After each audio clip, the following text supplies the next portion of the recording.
Hey, howdy and happy day. Adam and Eve, they were the very first people in the world who did not read the terms and conditions of Apple. Have you got it? Hey.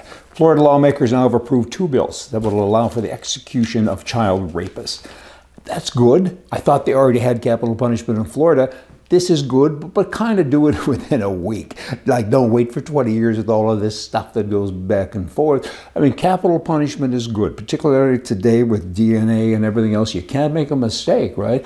I mean, put them down. If you had a mad dog, what would you do? Would you put him in a cage? He's foaming at the mouth and you lock him up forever? That's not nice. That's cruel. A lot of people say that. Lock him up and throw away the key. Let's be cruel back. I don't like that. I don't believe you should be cruel. I think you should just put him down.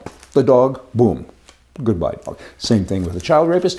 They're the worst. I mean, I like what he's doing. Again, sorry for all the blah there, but I just wanted to add to it. Everyone should do that. These people, they're bad people. Gotta go. Musk, he's now considered the world's most powerful influencer. And he says that these gender transitions for minors is a very bad thing and shouldn't happen.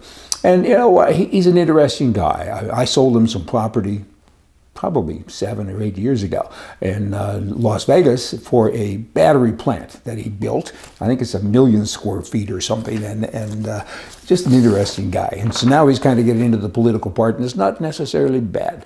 Democrats, they, in all cities, but with this one here I'm talking about is Chicago, they have always said it's okay to be a criminal, more or less. You can steal, and it's catch and release and all of that, and now they're just totally outraged that Walmart has come along and said we're closing half of our stores. Hey, you can't do that. Half out of 8, 4 of them have now been closed.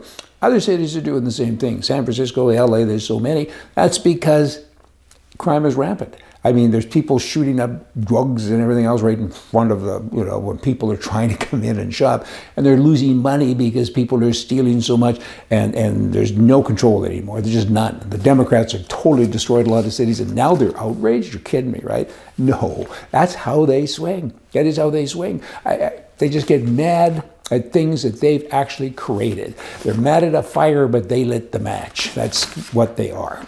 British Columbia, Canada, talking about left-wingism and stupidism. There is a bunch of laws in the books there that I'm so surprised that people don't rise up. They need an opposition to rise up and talk about these things, but they don't have that.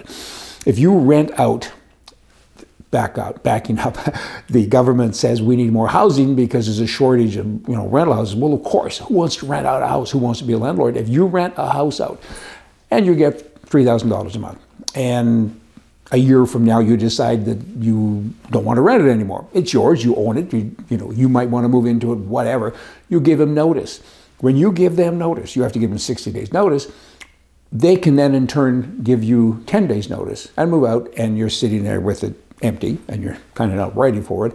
And when you give them notice and when they move, you have to pay them $3,000. Really, you can't make this stuff up. You have to pay them $3,000, whatever their rent is. So what's going on? And if you give them notice, it has to be because you have a relative, or you yourself, is going to move into the house. If they find out that you gave them notice and you rented it to someone else for call it a higher amount, you will be charged, you will go to court, you will lose, and you will pay fines upwards to $10,000. It's happening. It's happening all the time. Wow, is this communistic or what is it? And people aren't rising up to this. I don't get it. Another law that's on the books in British Columbia is a will. You can, if you live in BC, you can will your estate to somebody. One kid, because you have 2 and you don't like the other one. The other one goes to court, and they have a will committee, the government, and they say, you know what, he should have done this, he should have done that, and they disperse your money. They've been doing this for a number of years. There's an educated word for it. I just call it corruption and stupidity, but the people haven't gotten it until it happens to them, and then they look at it and they get angry, but nobody's doing anything about it. Why? You need a political party to stand up. There is a Conservative Party in BC. They have a new leader. I hope that they get into action and talk about things like this. That would be kind of neat. We live in a world, hey, last thing, keep up. Here I'm soon going to say goodbye to you. We live in a world where a child cannot pretend to be an Indian anymore, but a man, he can actually pretend to be a woman. Ha ha! It's a mess. Y'all come back. See ya.